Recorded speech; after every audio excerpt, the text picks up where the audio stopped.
Break ನಂತರ ಬೆಂಗಳೂರು ಮೆಟ್ರೋಗೆ ಸ್ವಾಗತ. IT-BT ಕಂಪನಿಗಳು ಬೆಂಗಳೂರಿಗೆ ಬಂದದ್ದಾಯಿತು. ಈಗ ಮೊಬೈಲ್ ಕಂಪನಿಗಳ ಸರದಿ. ಹೌದು, ಸಿಲಿಕಾನ್ ಸಿಟಿಗೆ ಮೊಬೈಲ್ ಹ್ಯಾಂಡ್ಸೆಟ್ ತಯಾರಿಕೆ ಕಂಪನಿ ಬರಲಿವೆ. ಅಷ್ಟೇ ಅಲ್ಲ, ಸಿಲಿಕಾನ್ ಸಿಟಿಯ ಐಟಿ ಕಂಪನಿಗಳು ಉತ್ತರ ಕರ್ನಾಟಕದ ಜಿಲ್ಲೆಗಳಿಗೂ ಲಗ್ಗೆ ಇಡಲಿವೆ. ಈ ಹಿನ್ನೆಲೆಯಲ್ಲಿ ಇವತ್ತು 2 ಹೊಸ ನೀತಿಗಳನ್ನು ಸಚಿವ ಮುರುಗೇಶ್ ನಿರಾಣಿ ಬಿಡುಗಡೆ ಮಾಡಿದ್ರು. ಕೈಗಾರಿಕೋದ್ಯಮಿಗಳನ್ನು ಕರ್ನಾಟಕದತ್ತ ಸೆಳೆಯಲು ಈ ಕಾರ್ಯಕ್ರಮವನ್ನು ಹಮ್ಮಿಕೊಳ್ಳಲಾಗಿದೆ ಅಂತ ಸಚಿವರು ತಿಳಿಸಿದರು.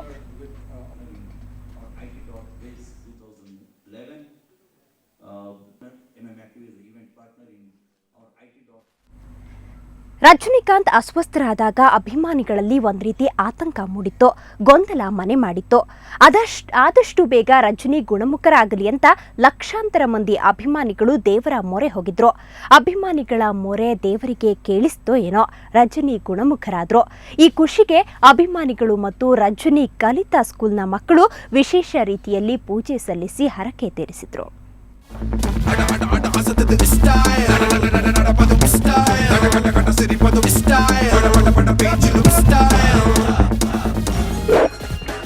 நான் ஒரு தடவை சொன்னா 100 தடவை சொன்ன மாதிரி. ರಜನಿ ಅಂದ್ರೆ ಅಭಿಮಾನಿಗಳಲ್ಲಿ ಹುಚ್ಚು ಅನಿಸುವಷ್ಟು ಅತಿರೇಕದ ಪ್ರೀತಿ, ಅಭಿಮಾನ. ಪುಟ್ಟ ಮಕ್ಕಳಿಂದ ಹಿಡಿದು ವಯೋವೃದ್ಧರವರೆಗೂ ಸ್ಟೈಲ್ ಕಿಂಗ್ ಅಚ್ಚುಮೆಚ್ಚು. ಅಂದಹಾಗೆ ರಜನಿ ಇತ್ತೀಚೆಗಷ್ಟೇ ಅನಾರೋಗ್ಯದಿಂದ ಚೇತರಿಸಿಕೊಂಡಿದ್ದಾರೆ. ಈ ಹಿನ್ನೆಲೆಯಲ್ಲಿ ರಜನಿ ಓದಿರುವ ಶಾಲೆಯಾದ ಗವಿಪುರದ ವಿದ್ಯಾರ್ಥಿಗಳು 101 ತುಪ್ಪದ ದೀಪ ಹಚ್ಚಿ ಗವಿ ಗಂಗಾಧರೇಶ್ವರನಿಗೆ ಪೂಜೆ ಸಲ್ಲಿಸಿದ್ರು. நான் எப்போ வருவேன் எப்படி வருவேன்னு யாருக்கும் தெரியாது. ஆனா வர வேண்டிய நேரத்துல கரெக்ட்டா ಎಲ್ಲ ಮಕ್ಕಳು ಸೇರಿ ರಜನಿಕಾಂತ್ಗೆ ದೀಪ ಹಚ್ತಾ ಇದೀವಿ. ಅವರು ಒಳ್ಳೆ ಬೇಗ ಗುಣ ಆಗಲಿ ಅಂತ ಹಚ್ಚುತ್ತಾ ಇದೀವಿ. ಇನ್ನು ಕರ್ನಾಟಕ ಸೇವಾ ಸಮಿತಿಯವರು ಮಕ್ಕಳಿಗೆ ಪುಸ್ತಕ ವಿತರಣೆ ಮಾಡಿದ್ರು. ವಿಶೇಷ ಅಂದ್ರೆ ಗವಿ ಗಂಗಾಧರ ಸ್ವಾಮಿ ದೇವಾಲಯದ ಆವರಣದ ಮುಂದೆ 100 ರಜನಿ ಅಭಿಮಾನಿಗಳು ನೆಲದಲ್ಲಿ ಊಟ ಮಾಡುವ ಮೂಲಕ ಹರಕೆ ತೀರಿಸಿಕೊಂಡ್ರು. ಅವ್ರಿಗೋಸ್ಕರ ಇನ್ನೂ ಏನು ಬೇಕಾದರೂ ಯಾವ ಥರ ಅರಿಕೆಗೋಸ್ಕರ ಮಾಡೋದಕ್ಕೂ ನಾವು ರೆಡಿಯಾಗಿದ್ದೀವಿ. ಇವತ್ತು ಮಕ್ಕಳಿಗೆ ನೋಟ್ ಪುಸ್ತಕ ಕೊಡ್ತಾ ಇದ್ದೀವಿ. ಆಮೇಲೆ ಮಕ್ಕಳಿಂದ 101 ತುಪ್ಪದ ದೀಪ ಇದು ಮಾಡ್ತಾಯಿದ್ದೀವಿ. ಆಮೇಲೆ ಅಭಿಮಾನಿಗಳೆಲ್ಲ ಸೇರಿ ನೆಲದಲ್ಲಿ ಊಟ ಮಾಡ್ತಾಯಿದ್ದೀವಿ ಮೇಡಮ್. ಅದೊಂದು ಅರಿಕೆ ಇತ್ತು, ಅಭಿಮಾನಿಗಳಿಗೋಸ್ಕರ ಮಾಡ್ತಾಯಿದ್ದೀವಿ.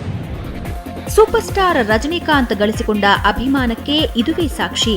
ಏನಿವೆ, ಸೂಪರ್ ಸ್ಟಾರ್ ಮತ್ತೆ ಅಭಿಮಾನಿಗಳ ಹಾರೈಕೆಯಂತೆ ತೆರೆ ಮೇಲೆ ಮೆಂಚಲಿ ಅನ್ನೋದು ನಮ್ಮ ಆಶಯ.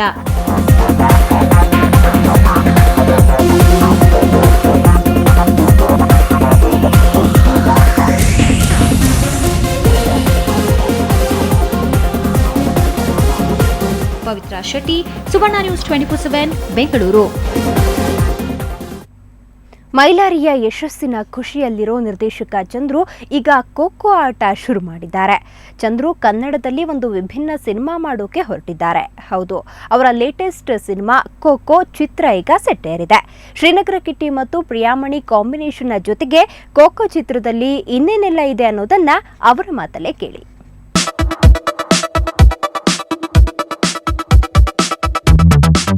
ಖೋಖೋ, ಕೋಳಿ ಮತ್ತು ಕೋತಿ ಅನ್ನೋದು ಇದರ ಸಬ್ ಟೈಟಲ್. ಮೈಲಾರಿ ಚಿತ್ರದ ನಿರ್ದೇಶಕ ಚಂದ್ರು ಈ ಖೋಖೋಗೆ ಆಕ್ಷನ್ ಕಟ್ ಹೇಳ್ತಿದ್ದಾರೆ. ಹೀಗೆ ವಿಭಿನ್ನ ಟೈಟಲ್ ಹೊತ್ತು ಬರ್ತಿರೋ ಈ ಚಿತ್ರದ ಮುಹೂರ್ತ ಕಂಠೀರವ ಸ್ಟುಡಿಯೋದಲ್ಲಿ ನಡೀತು. Hattrick hero Shivaraj Kumar camera switch on ಮಾಡಿದ್ರೆ ಪುನೀತ್ ರಾಜ್ಕುಮಾರ್ ಚಿತ್ರಕ್ಕೆ ಕ್ಲಾಪ್ ಮಾಡಿದ್ರು.